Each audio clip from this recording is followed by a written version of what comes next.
Good evening and welcome to Kunsong Pile Join. As always, we are so happy to have you join us here for another teaching by Jetsunma Ahkon Lhamo. This teaching is from 2008 and it is a two-part teaching. She taught it over two classes and it's entitled The Eightfold Path, which many of you may know is the main path the Buddha taught in the very beginning when he first taught after his moment of enlightenment. So here it is in Jetsunma's very own words.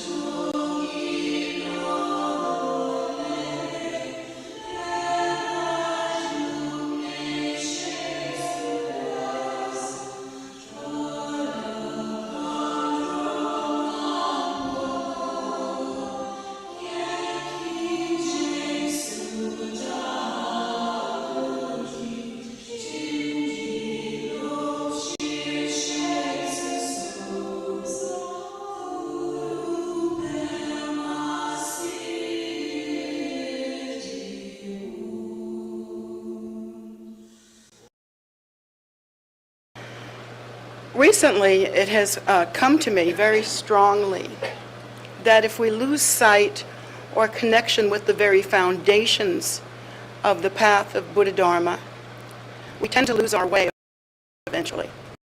There is a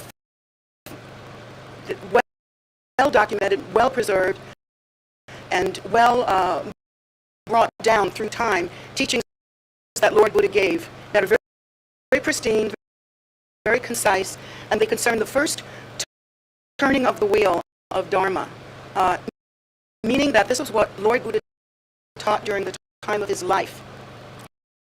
As the Dharma grew and spread, there were other developments within the Dharma. So all told, all throughout time, there are basically three levels of the Buddha Dharma. One is called the Theravadan point of view, which is the original teachings that Lord Buddha himself taught. And then there is the Mahayana point of view, which is the accomplishment of the original teachings and the addition of the idea of wisdom and compassion, primarily the idea of the Bodhisattva vow. And this was all taught by highly realized Buddhas and Bodhisattvas. And then there is Vajrayana, which is what we actually practice, which is has a lot of ritual to it. A lot depends on the inner rather than the outer display. It is powerful yet subtle. There is technology that goes with it. And as one accomplishes the technology, one begins to advance and change and move ever closer toward awakening. But we should never consider the first level of Buddhism to be somehow lesser.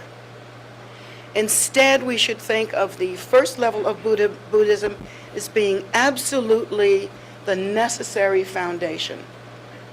That if you don't accomplish and don't understand what Buddha originally taught, then there is no real understanding later on. I would consider it to be something like if you're building a house. You don't want to build it on a sandy beach where it slopes down to the sea and the waves are big. You want to build it on a very firm foundation. You want to pour your concrete slab, and just make it really secure. So when you are practicing the path of the Buddha Dharma, it is very good to understand these primary teachings, to understand their meaning to the degree that as you move further on the path, you can always reflect back on the original teachings to give you context, strength, and inspiration. So it's necessary to understand exactly what did the Buddha teach. And for that, I will actually teach from pages today. You'd never see that happen.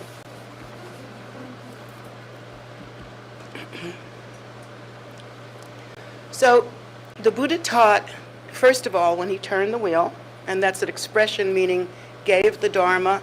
You always see Dharma, a symbol of Dharma being like a wheel. It looks like a ship's steering thing. You know, it looks an 8-spoked wheel. And that's a symbol for Dharma, and it symbolizes the 8-fold path. So whenever we talk about the Buddha teaching, we say turning the wheel. And that's just a symbolic way of saying teaching the 8-fold path. But when the Buddha first turned the wheel, he taught 4 noble truths. And I've gone over this many times before, and so many of you have heard this before, but it's worth not forgetting. This is what the Buddha taught. You can't argue with it.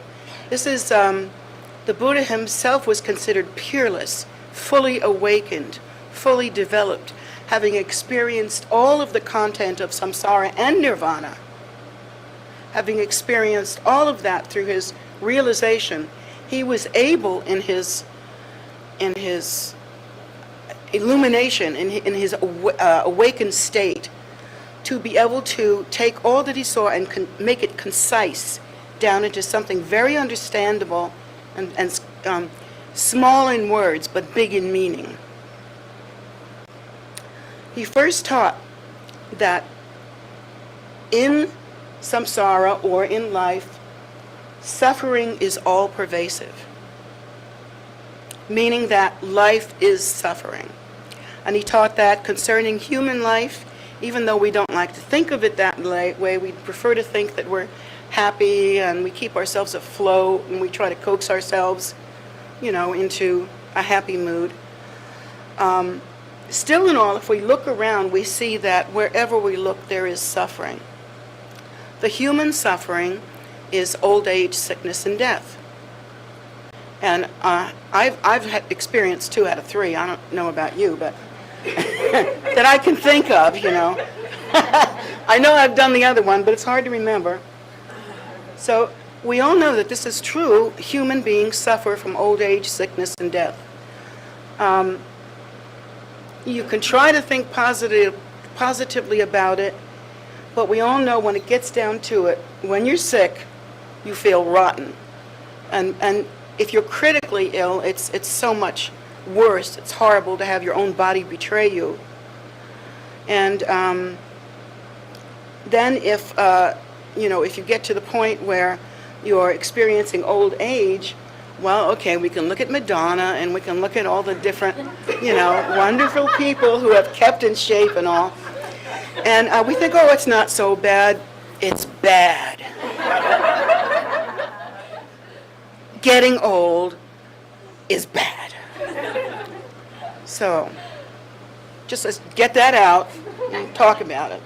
For those of you that don't believe and you're too young to know, it's bad. I see a few of you that might agree with me.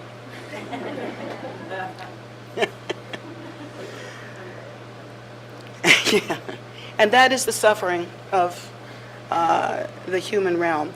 And each different realm has its own form of suffering. For instance, animals suffer from fear and stupidity. Like, for instance, an elephant is much stronger than its trainer and much stronger than the means they use usually to contain them, but they don't know that. Elephants are very smart in their own way, but in that particular way, they're not so smart. Or animals that, let's say, in India, you see bullocks pulling carts and whatnot, and their whole life is just toil and work, and they experience the whip if they don't do it, and that stupidity keeps them there. I mean, they could basically turn around and knock the driver senseless if they so chose to do. They're powerful animals, but they don't know that.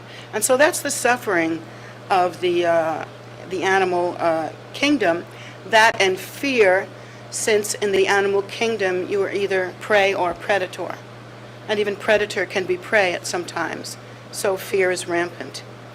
So the Buddha taught that wherever you look in suffering, and actually he taught of 6 different realms, and in a future date I will teach of the different realms. He said, everywhere you look, suffering is all pervasive. That no matter what a person's life looks like, there is suffering. And then he taught the cause of suffering is attachment or desire. Again, when we come from a materialistic society and an ordinary world, we think to ourselves, how can that be? Suffering is when you don't have enough money. Suffering is when you don't, you get hit by a car. Suffering is when your beloved child grows up and does drugs or something. We can name all of these sufferings that happen to us. And so it's hard for us to understand how desire can actually be, or attachment, can actually be the cause of suffering. And the way it is explained, very briefly again, this is the box top version. The way that is explained is that while things do happen, and they are caused by our karma, by the cause and effect relationships that we have given rise to in the past, and we see our karma ripening as events that seem to happen to us. What really is the suffering, what really makes us suffer, is our reaction. I have known of cases, it's very rare and beautiful to behold, of people who have gone through terrible, terrible suffering and have used that as a way to become strong. In fact, there are entire cultures of people who, through tremendous need to survive and tremendous suffering, have found some way to become strong through that suffering, rather than to let the suffering take them down. But that's very rare. Most people react to suffering as though something outside had occurred to them and they were merely standing there. They don't understand the relationship of cause and effect and how karma prevails and always is exacting, that if you give rise to any cause, that very effect will occur. So we don't realize that, and so we react in an odd way. What causes our reaction is our deep attachment and desire for things to be as we wish. For instance, if we have to live on beans and rice all week because we don't have enough money for steak and potatoes, we might think, oh, this is terrible suffering. This is just so terrible. But then another person might say, I really dig beans and rice. Take the beanos and you'll be fine. What's the problem? So, I'm being funny now, but you get what I'm saying. Really, it's your reaction. One person can have some catastrophe happen to them, and they will use that almost as a guru to pull themselves up by the bootstraps and get stronger. But most of us don't. We react because we don't have our heart's desire.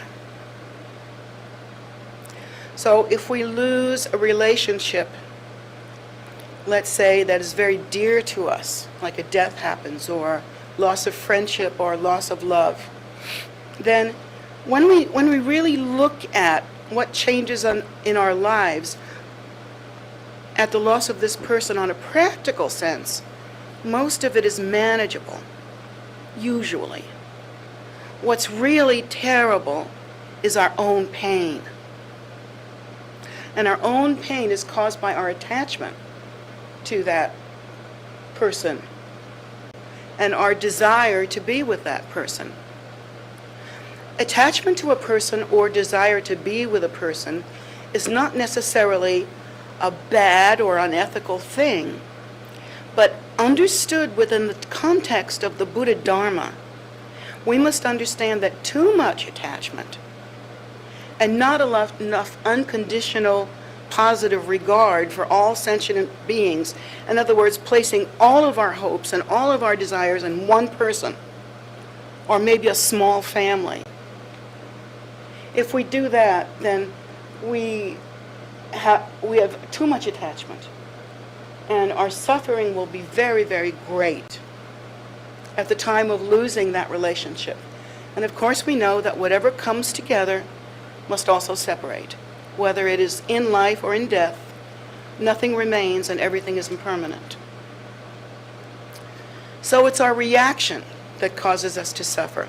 One person can lose a job or a position and totally flip out and ruin the rest of their lives simply by the thoughts and activities that they take while they're not stable and not in good shape.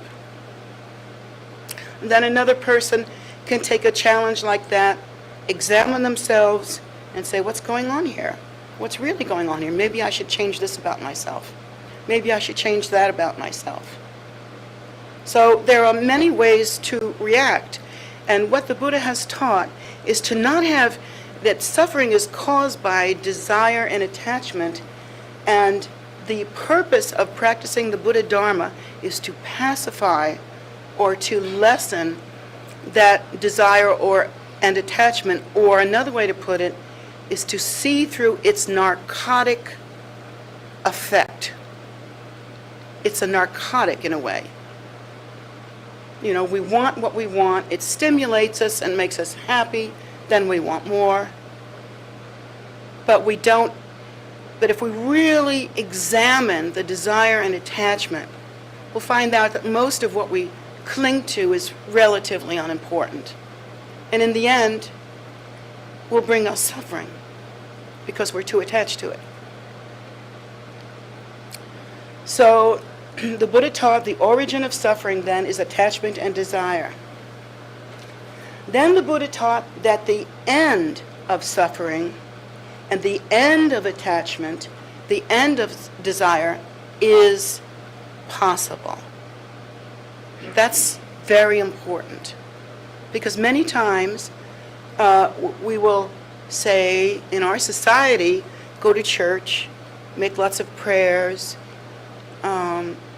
do what is required in our respective religions, but perhaps we have never been told that there is an end to suffering, and there's something we can actually do rather than just wait on the rapture or something, There is something that we can do to pacify our suffering, purify our karma, and get relief and begin to dispel desire and attachment and its hold on us.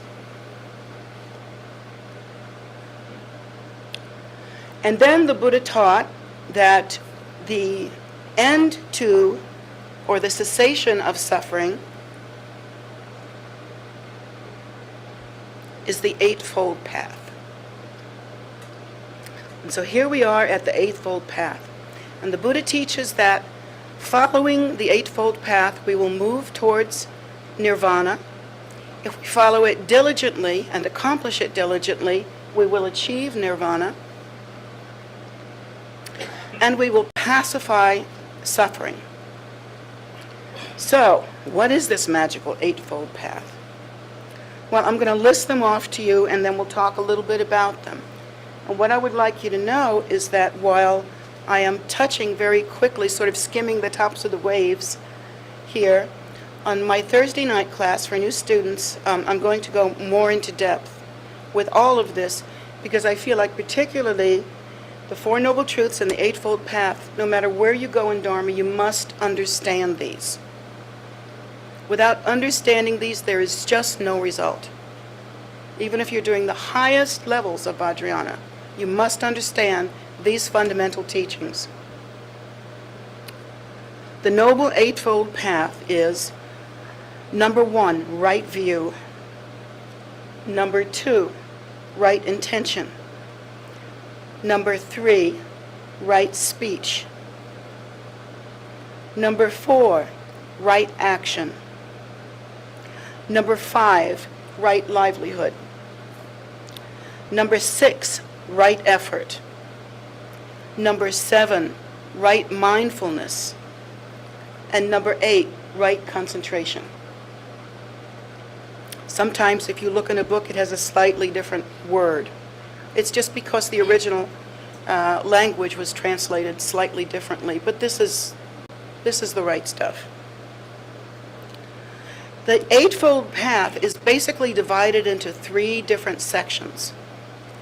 But we should never think of the Eightfold Path as a sequential linear path. It isn't like first you do right view, and then you go for right intention, and then you go for number 3, right speech. It isn't like that. It must be considered like the petals of a lotus, in the sense that it's all one flower, and it opens up together. And it is it should be interdependent because it gives rise to an interdependent method, and it helps one to understand the many different factors of the path in a concise way. So the three divisions, if you will, or sections of the Noble Eightfold Path. The first is wisdom, the second is ethical conduct, and the third is mental development. And all of these must happen at the same time. So it is essential to understand all of the Eightfold Path and don't simply rely on one angle and think you've really got it okay. In the wisdom section is right view and right intention.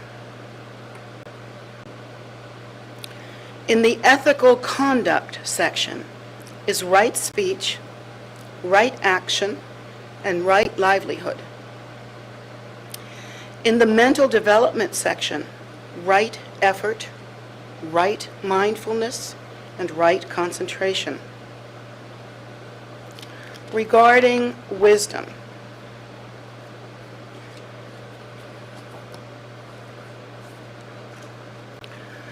when we look first at the first part of the wisdom section, we have right view. Right view should be understood as the underpinning, the beginning and the ending, and everything in between in the path. It is in some ways the essence, the essential nectar drop of the path. Because in right view, through meditation, through contemplation, and through receiving teachings, we come to understand the nature of samsara. We meditate upon the nature of samsara and understand its flaws, its faults, and how it is so confusing to all of us. By understanding the nature of samsara, we know what to avoid and what to pick up. But without contemplating on and understanding the nature of samsara, in other words, if we remain constantly in a reactive stage, then there will be no accomplishment.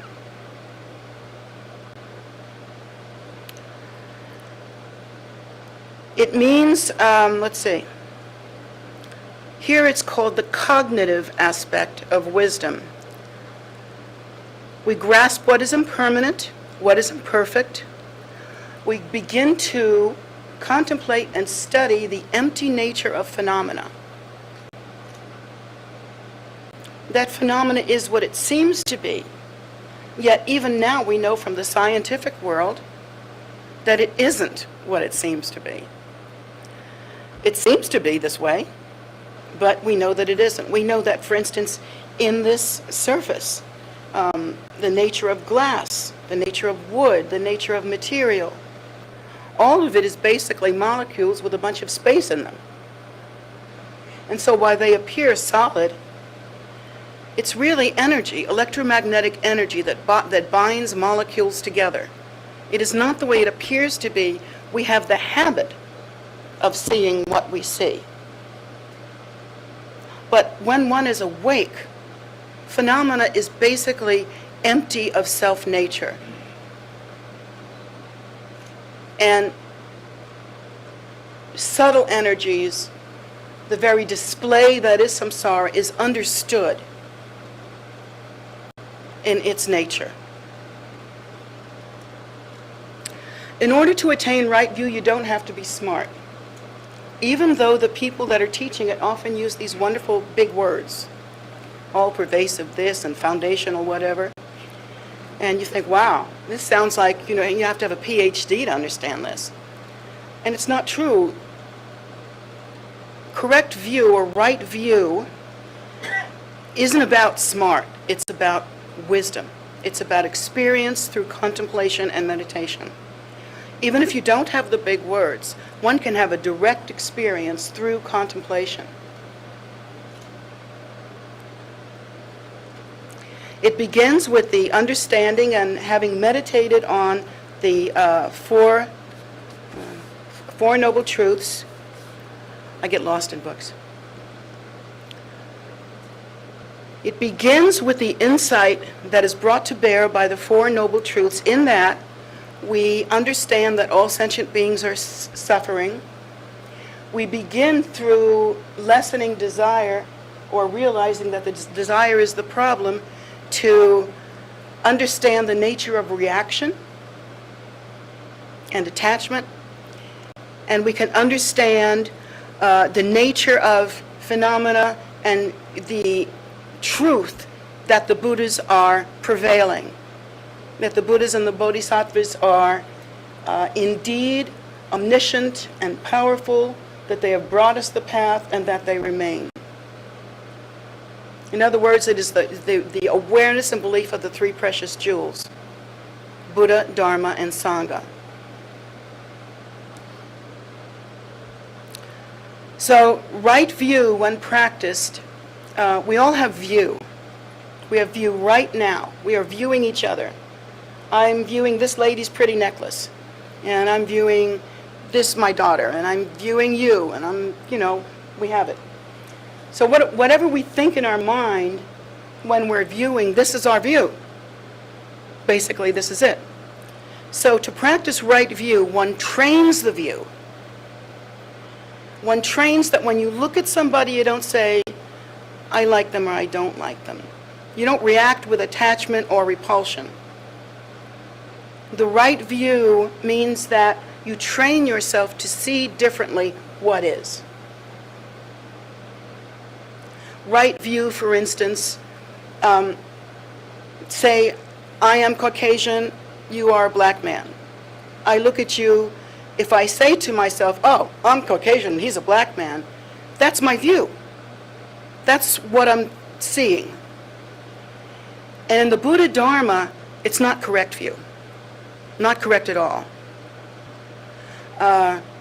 Because we are to understand that within each of us, we are equal and we have the Buddha nature, and that view is so superficial, completely superficial, that when we look at someone else from another culture or another family or another planet, whatever, if we look at someone else and see only the differences, right view would be to correct that, would be to see the samenesses.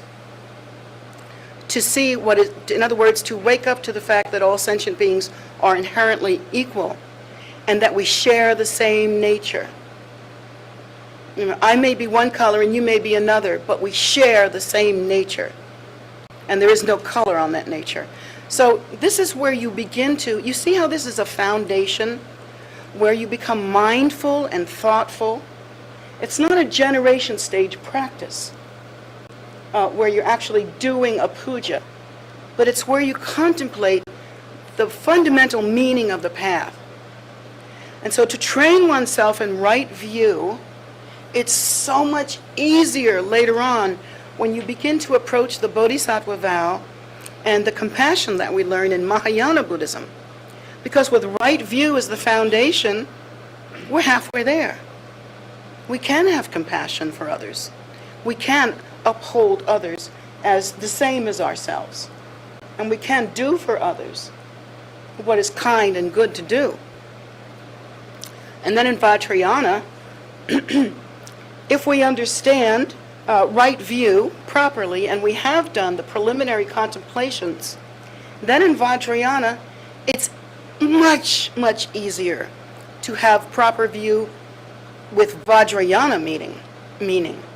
Now in Vajrayana meaning, we should see every female as the goddess and every male as a god, or every female as a dakini and every male as a daka, or that kind of thing. We see each being in their truer nature, and we respect the women as being dakinis, we respect the men as being dakas.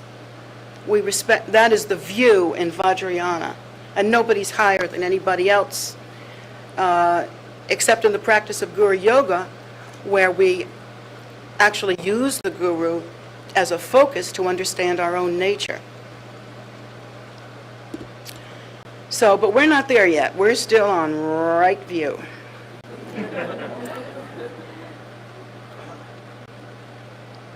So it behooves us to contemplate the meaning of this and how to approach viewing others, viewing your life, viewing your potential, viewing the world at large. This is mind training. This is where you train your mind. If you don't train your mind here, when you get to the higher levels of practice, you're wobbly. Too wobbly. Unstable. You can practice real well for a while, but then you're gone. Then you practice well and gone. You must have this underlying stability, this understanding, in order to really practice the path well and keep flourishing on it. In the wisdom section, there is also right intention. All of us have intention, and intention refers to mental energy. We have intention now, but we're not really conscious of our intention. We don't think of it that way, other than when we say, I intend to go to the movies tonight. I intend to wear my new dress tomorrow. I intend to eat broccoli for dinner. Whatever. We have that kind of understanding. But what we don't understand is that intention goes with mind power. They are the same. And mind power, when it is expressed, has intention. Whether we like it or not, if we have mind, we have intention. So, the mental energy that controls our actions is our intention. In bad intention, or let's start with neutral intention. Maybe we have like a nihilistic point of view. We don't really think that life is cause and effect. We don't have any understanding of that. We're just kind of like, wherever life takes me there, I'm going to go there, It's cool. That's kind of neutral. And of course, with that kind of neutrality, life will take you anywhere it wants to. You have no control. You're like a donut on the ocean. You're just, you're going to take on water and sink.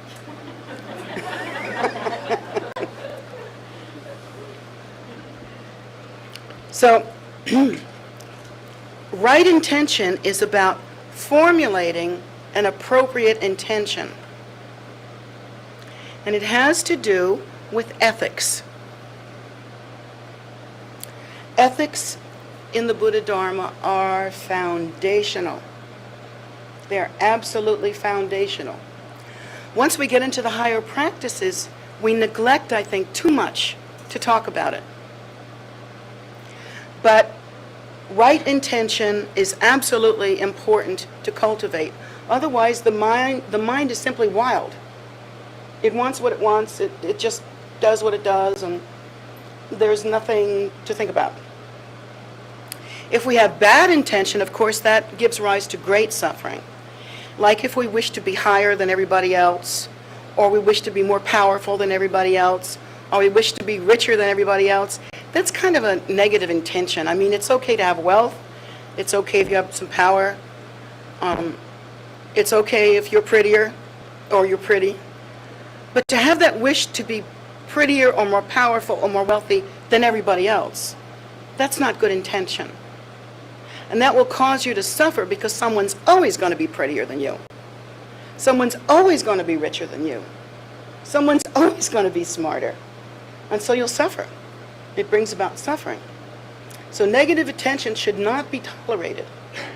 Not only does it bring about suffering for oneself, but it brings around suffering for sentient beings, because if we have poor ethics or we have bad intention, we tend to harm others as well as ourselves. So we are supposed to train ourselves with good intention. For instance, the intention of renunciation. To have the intention of renunciation, which is so important on the path, again, is foundational. What are we renouncing? Well, you could go and renounce things thing by thing. I renounce bottle tops. I renounce red drinks. I renounce fuzzy this. So you could go from piece to piece and renounce things and get absolutely nowhere. And then get totally neurotic about it, but I want it. So that obviously is not the right approach. The intention of renunciation actually refers to resistance to the pull of desire and attachment. You begin to practice that resistance. I promise you, when you just start to practice it, you won't be good at it if you have no experience with it. And so it takes time. And you have to examine desire. Now, you understand that desire is all pervasive. I'm not talking about what happens in people's bedrooms. I'm talking about all pervasive desire. Desire for everything that we want. And we want a lot. We want good days, we want good experiences, we want good friends, we want good times. That sort of thing. None of which are bad, but if you are addicted and attached to them, then you will suffer. And again, the Eightfold Path is about liberating from suffering. So it is the renunciation to the pull of desire and the poison of attachment. Right intention also is the intention of goodwill, meaning resistance to the feelings of anger and aversion. We all have that. I mean, it starts in the morning. God, who made this coffee? It tastes awful. You know. I'm having a really terrible hair day. I'm averse to my hair. And your aversion to the, oh yeah, Konchuk's having a really bad hair life.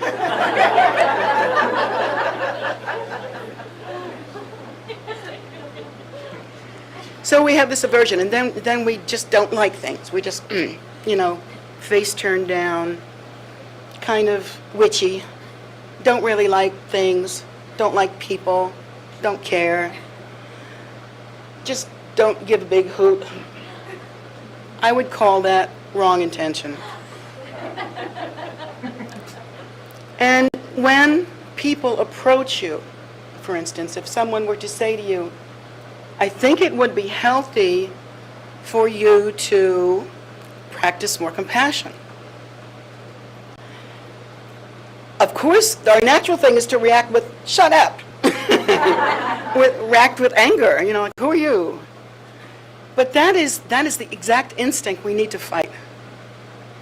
That is the exact thing we need to fight. Now, if somebody comes up to you, even if they're somebody you may feel doesn't have that much compassion, and they give you the piece of advice, I think you should have more compassion. You cultivate patience and right intention. You think, well, it's good that person is talking about compassion. Even if they say it that way, even if it's a left-handed gift, still there's something there, and you can have some good intention, good attitude about it. So basically, you develop goodwill towards all sentient beings. You don't think that animals should be killed or harmed. You don't think that dogs should be put to death. You don't think that people should be at war. You don't think that suffering should occur. You don't think that poverty should exist. These are right intentions. These are right thoughts that can be cultivated even on a very personal level, while the path you're traveling is still very personal. So you think like that. You start to pacify anger and rage. So many of us have so much rage stored up. Some of it is from childhood, some of it is from the stress of everyday living. I mean, were we really meant to go 60 million miles an hour every day? You know, that kind of stress, we hold rage inside. And so part of the Eightfold Path is to begin to not suppress the rage, but contemplate it, be aware of it, and look through it. Suppression equals neuroses. We are looking for you to be awake, to perceive more correctly what the nature of attraction and repulsion actually are, and how they are not conducive to happiness, and they are the antithesis of the path. Okay? And then the last part here of right intention is the intention of harmlessness, meaning not to think or act cruelly, violently, aggressively, and to develop compassion. We forget that. Again, a foundational truth on the path, and we forget it. We walk around with our malas and our robes and we think, I'm so cool, I'm a Tibetan Buddhist. Well, you're not Tibetan. And if you act like that, you're not much of a Buddhist either. So, forget it. And of course, the cruelty, that if we have any cruelty in our mind, it may be a reflection of past habit or past incidences. We have the power to examine that cruelty, to see its root, to see its fruit, to push it away, to see through it, in other words, into the true nature of the Eightfold Path and of the Buddha Dharma. We have that power. We shouldn't think, oh, I've got this rage and I'm stuck with it. It's just there. We have the power to change that by practicing this right intention. We give up the thoughts of violence, of aggressiveness, and we begin to develop compassion. And again, what is it based on? It's based on the Four Noble Truths. The compassion comes from the realization that all sentient beings are suffering, that suffering is all pervasive, and it's not necessary, because there is an Eightfold Path. So, that is our way to contemplate and to bring ourselves up to snuff with right intention.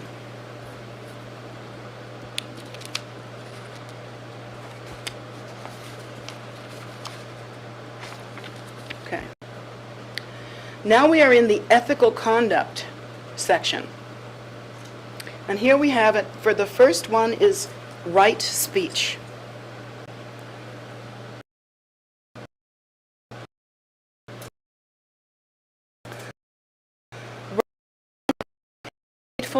Path conduct. It's one of the things I like best about Buddhism. It isn't based on a pie in the sky idea. You have to make it work. You have to work it.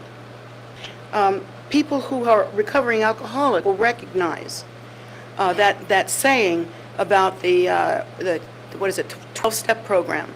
It works if you work it, right? And the Eightfold Path is exactly like that. If you don't work it, you're going to go back to the narcotic of samsara.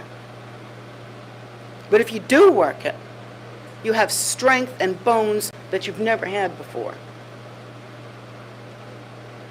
So there is a similarity, and I've often drawn that connection between the Eightfold Path and between the Buddha Dharma, actually, the way it's thought of, and the self-honesty that's required, and the 12-step program, and especially in that we're all addicts.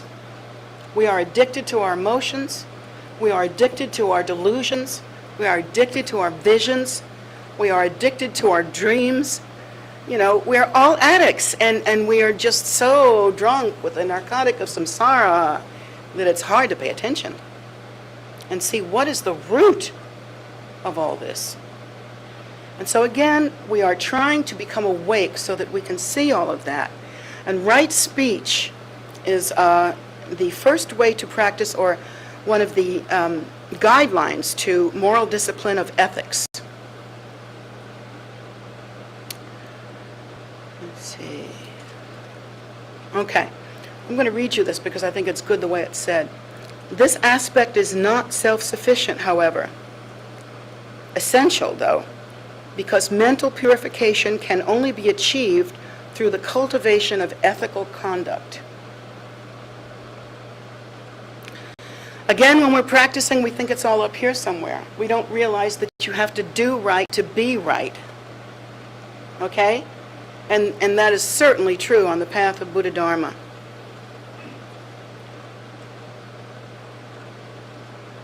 The importance of speech in the Buddha Dharma is central and obvious. For one thing, you can cause harm with speech, and you should never do that. So right speech would be speaking well, speaking nobly, speaking higher, and not speaking against anyone, or speaking harshly, or speaking cruelly, or gossiping.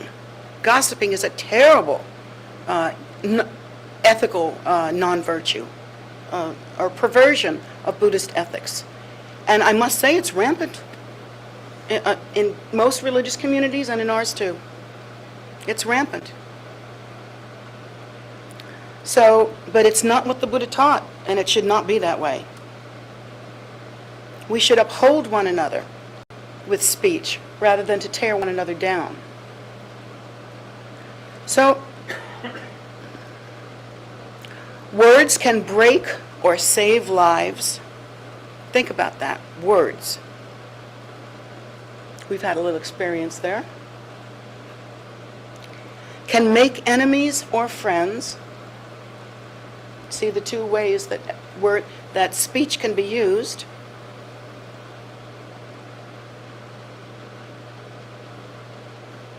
Let me see, where was I? Make enemies or friends, start war, or create peace. All by words. And you can review history to see that that's true. Now,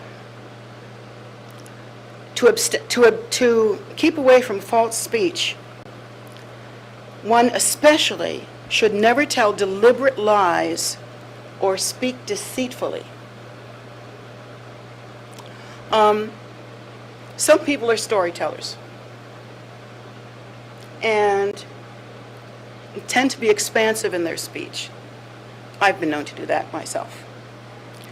When you tell a story, you expand it a little bit, you polish it up, make it a little more interesting, throw in a few hand gestures, and, you know, that's not deceitful necessarily, unless you're making yourself higher. Then that would be deceitful. If you say, oh, I had this experience in my meditation, it was so big, you've never had anything like it, and so therefore I'm big. And so that would be wrong speech. That would be unethical.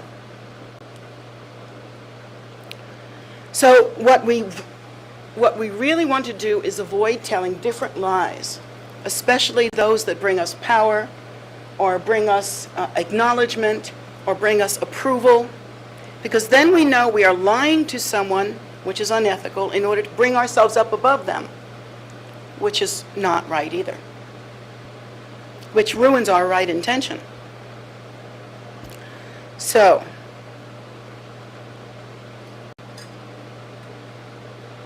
that would be called false speech, and it is to be avoided. We must also abstain from slanderous speech and should not use words maliciously against others. That's gossip. We do it all the time. We should be very, very careful with that, because one thing I've noticed about gossip and slander is that it comes right back to you, even in this very life. But if we develop the habit of slanderous speech lifetime after lifetime, what happiness can come from that? We will be born into lifetimes where no matter what we do, people will not think well of us. So of course we will be causing ourselves and others more suffering. To use words maliciously against others undermines the whole basis of the path, which is this right intention and this right view and this consideration of the truth of the Four Noble Truths. Four Noble Truths, yeah. So when we consider all of this together, we understand that malicious speech is not just a no-no, it's a killer. It's just a killer. We should abstain from harsh words that offend or hurt others. And obviously we've covered that. We can see what the ethics of that would be. Like if I were to say to you, gee, you look kind of ugly today. What is the point of that? Why would I need to do that? Even if it were true, why would I do that? Well, first of all, I've shown myself to not have accomplished right view. Right there, I have shown you my buttocks. So, obviously, this is not the right way to go. We want to cultivate right intentions, so we want to keep away from unethical speech that hurts or offends others. We want to abstain from idle chatter that lacks purpose or depth. Positively phrased, it means tell the truth, speak friendly, warm and gently, and to talk when you've got something to say. Brilliant! Only a Buddha could have thought of this. Actually, it was talk only when necessary. I had to have a little fun there.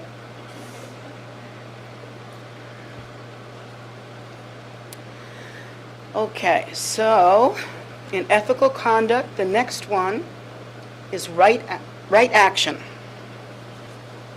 And right action involves your physical body. I have a flyaways in here.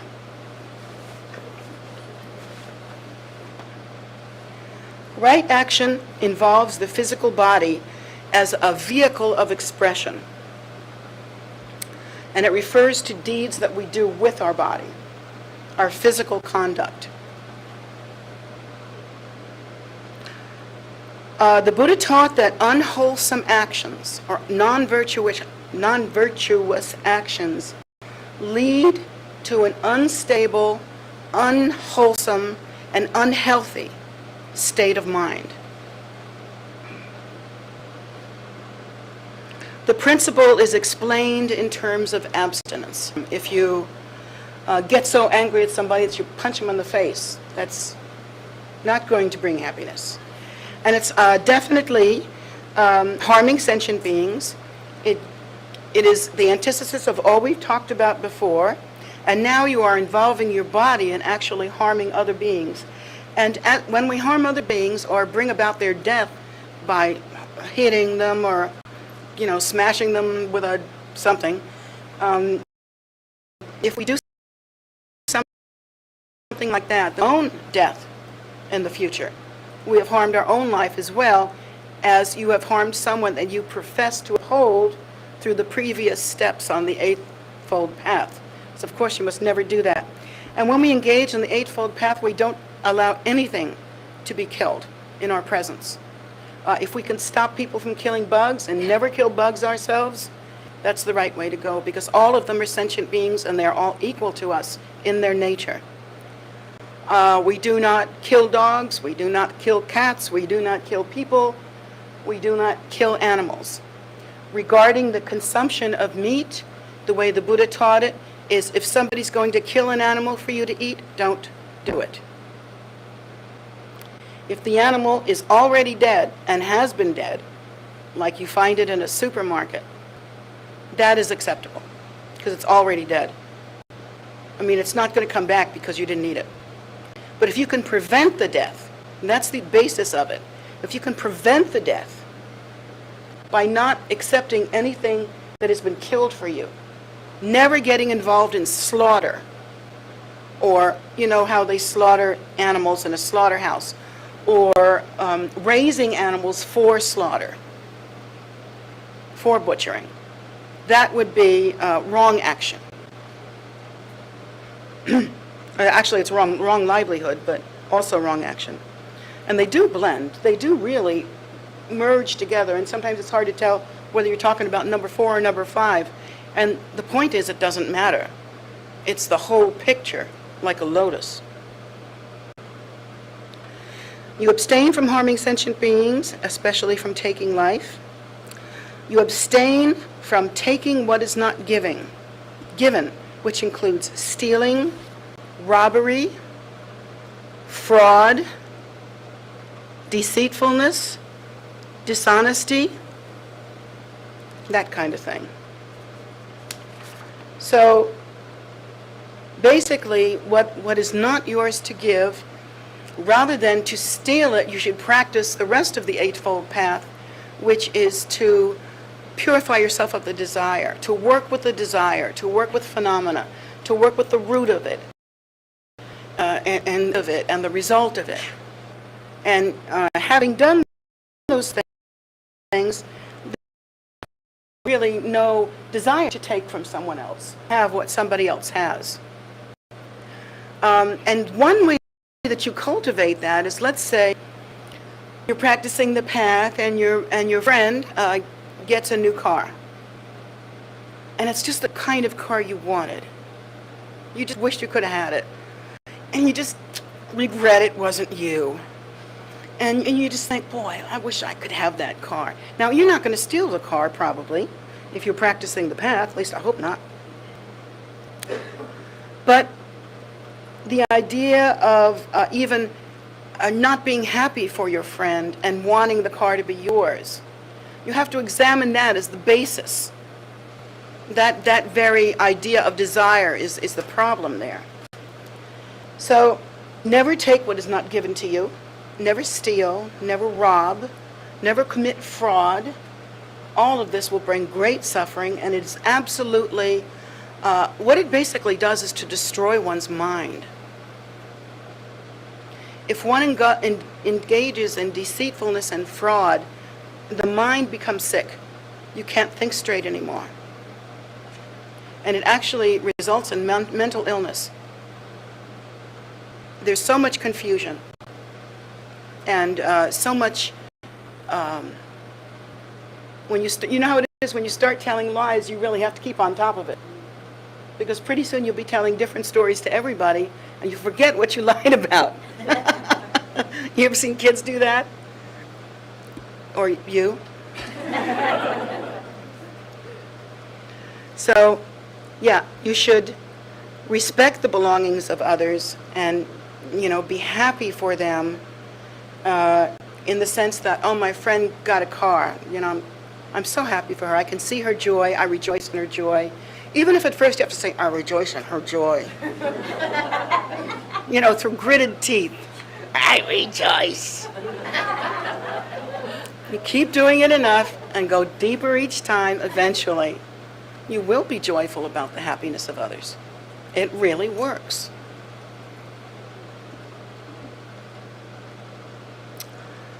Right action also has to do with one must abstain from sexual misconduct. Positively formulated, right action means to act kindly and compassionately, to be honest, to respect the belongings of others, to keep sexual relationships harmless to others. Doesn't mean you can't do it. We'll get back to this. Further details. All right, never mind. Okay, here we are. All right, regarding sexuality, it depends on your level of ordination. for a monk or a nun, any sexual activity is improper sexual activity because they have taken vows of celibacy. For householders, it's different. But still in all, one should never try to get with another person's spouse, or to get with someone that is an improper age, or to get with somebody that who would be harmed by getting with you in some way. Let's say there is a person that doesn't have proper mental capacity and they don't know better, and yet you get with them and it really harms them. That would be absolutely wrong action. So sexual relations should be wholesome, healthy, and not harmful. You should never harm another with that. You will suffer. Oh boy. Let's see, where are we? Number 5, which is right livelihood. Then I think we'll stop, and tonight we'll continue and maybe go back and reflect. Okay. The section should earn one's living in a righteous way, and that wealth should be gained legally and peacefully. It sounds pretty simple, but it's not so simple in today's world, because you really have to look at what you do. Well, let's say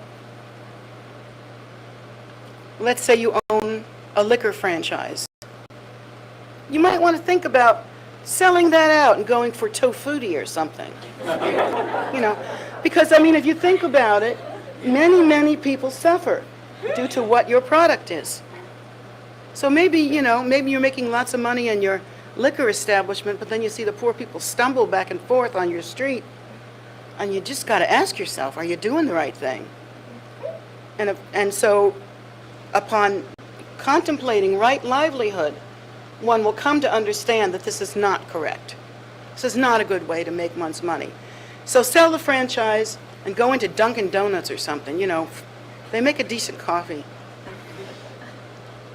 Or something even better, like something that benefits sentient beings, like a health food or, some other product. So right livelihood is like that. Let's see. The Buddha mentions 4 specific activities that harm other beings and that one should avoid for this reason: dealing in weapons. Okay? Boom, boom, they hurt. Dealing in living beings, which includes raising animals for slaughter, as well as slave trade and prostitution. That is wrong livelihood. It is wrong to the core of the path. No one should ever enslave another being. No one should ever raise beings to die. This is what the Buddha has taught. And to the degree that we go against that and harm sentient beings in this way, we ourselves will be harmed. If not in this lifetime, then in the next lifetime. But I tell you folks, what goes around comes around, and that is what the Buddha taught. Not those words. More wrong livelihood that should be avoided is working in meat production and butchery, and selling intoxicants and poisons, such as alcohol and drugs. All right, you're going to have to stop dealing drugs. No 2 ways about it. Furthermore, any other occupation that would violate the principles of right speech and right action should be avoided. So again, there's that blend. Right speech, right action, they're all in that ethical category. Ethics are so important, and they're really not taught in many religions.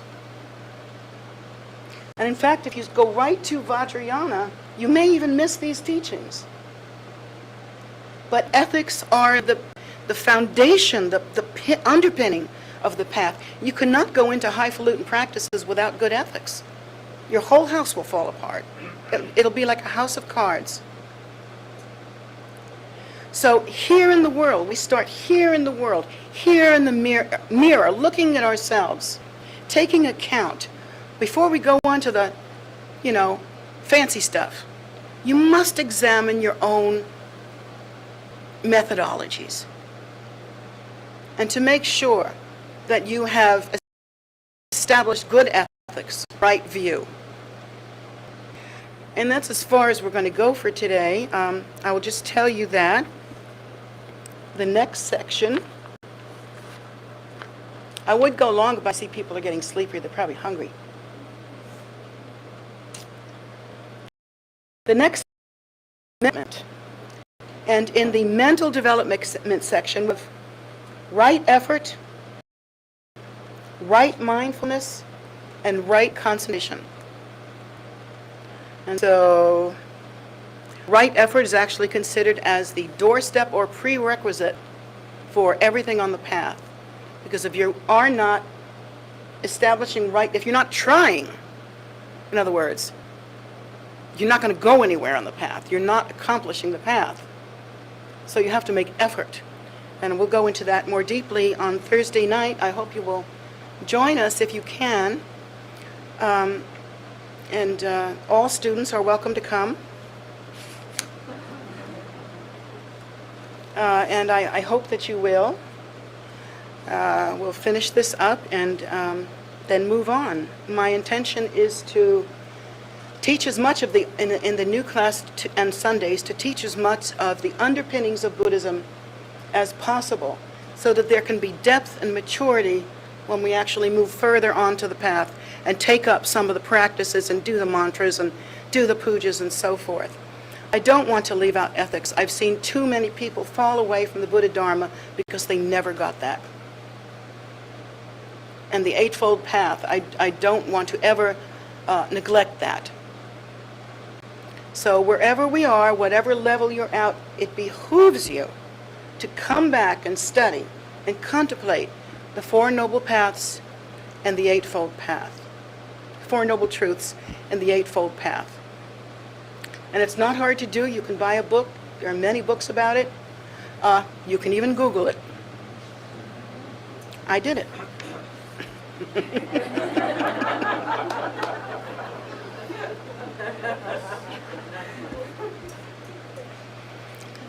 So it's not hard. There's no reason not to become ethical, not to become the noble being that you can be as you travel the path, and therefore in the future to really accomplish. And the path is not a stagnant thing, it's dynamic and it moves, and one must accomplish it. And so we have to move with it, or we've been left behind. So please consider this, and please study as much as you can some of the underpinnings of Buddhism. We'll go deeper into it on Thursday, and then we'll say our closing prayers.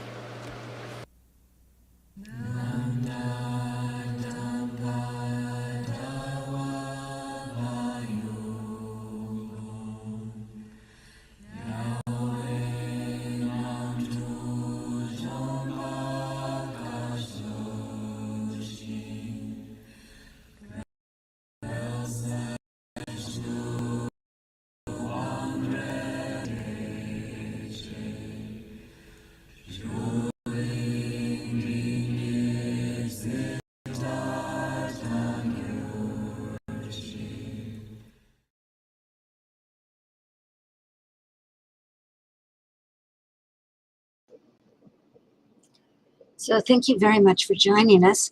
I do want to say she kept mentioning that the next teaching would be on Thursday, but in this case, the next teaching will be next Wednesday.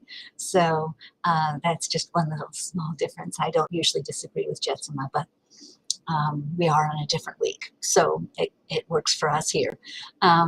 So on next Wednesday's class, we will finish up the part 2 of this teaching, the Eightfold Path.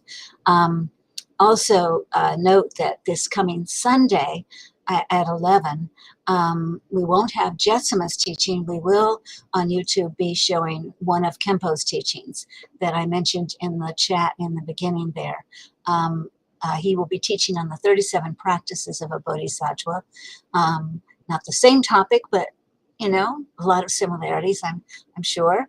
And so if you want information about that, if you want the text, if you want the backup information, you can go to our website, tara.org. And if you can't remember that link that I put in there, just look under resources blog, and it's like the second thing up there on the blog. So you'll notice it. It's the one that says 37 practices. So on that, you'll have links that you can click to get the text, to get the thing, to register, and also to, we have a list of various commentaries that we've located online that are available for you, generally free. So you can read up more on it if you're interested. Anyway, enough of my pitch for that. Because I think it's going to be very exciting, and we haven't had Kempo teach live in a while. So that'll be great. In any case, so the teachings by Jetsunma, you know, will continue on Wednesday, next Wednesday. They won't be this coming Sunday, but after that they will be on Sundays at 11. And in addition, meditation continues at 10 a.m. on Saturday and Sunday. Now, the weekend of the oh God, I should look at the calendar. The weekend of the practice of the teachings this coming weekend, yes, the meditation is at the same time. If you are accustomed to coming to our classes, our pujas on the weekends, do check the calendar. The calendar is on tara.org under Meditate, Pray, Study, and you will see a thing that says calendar and also live teaching. So anything that we have up on YouTube will also show live on our website. We're working on getting Facebook to connect too, but that hasn't happened yet. They are really tricky, those Facebook people. So moving on, the meditation Saturday and Sunday at 10. Also Medicine Buddha at 7 p.m. every evening on Facebook Live. So it's on Facebook, Kunzang Payo Choling, a Buddhist temple. And you can do a Medicine Buddha practice then that supports anyone you know or anyone that you don't know who is sick or has been sick, or really, actually, Medicine Buddha probably handles a lot of things besides just plain illness. So those Buddhists, they tend to be pretty eclectic. But this Medicine Buddha practice was designed to be an antidote to the situations here in COVID, where we've had so many friends and family members get sick or die even, and you know, and we feel so helpless. And this gives you something you could do to feel less helpless and to actually bring about great benefit and help them as well as others. So it's a short 15-minute practice. Come and enjoy it. And our daily soak offering, which is a food offering ceremony, is every evening at 5:30 p.m. These times are all Eastern times, Saturday at noon and Sunday at 2. But as I said, this coming Saturday and Sunday, they will be moved up to, I believe it is 8:30 in the morning. Yes, 8:30 in the morning will be that practice, because we have those teachings in the afternoon. And none of us are really good enough at doing everything at once. So here we are. That is our schedule. We are always happy to have you here. If you wish to make an offering to Jetsunma, you can always do so. Her PayPal email is jetsunmagift@gmail.com, and that's also in the chat. So jetsunmagift@gmail.com. You go to PayPal and you can make an offering directly to her. Otherwise, if you want to make offerings to the temple, anywhere on tara.org, pick a page, any page, you can be able to make an offering. So, and we welcome all of them, because that's how we exist. And we are here to serve you. So speaking of serving you, you're welcome to come on site Our outside is open every day, dawn to dusk, holidays, weekends, weekdays, you name it.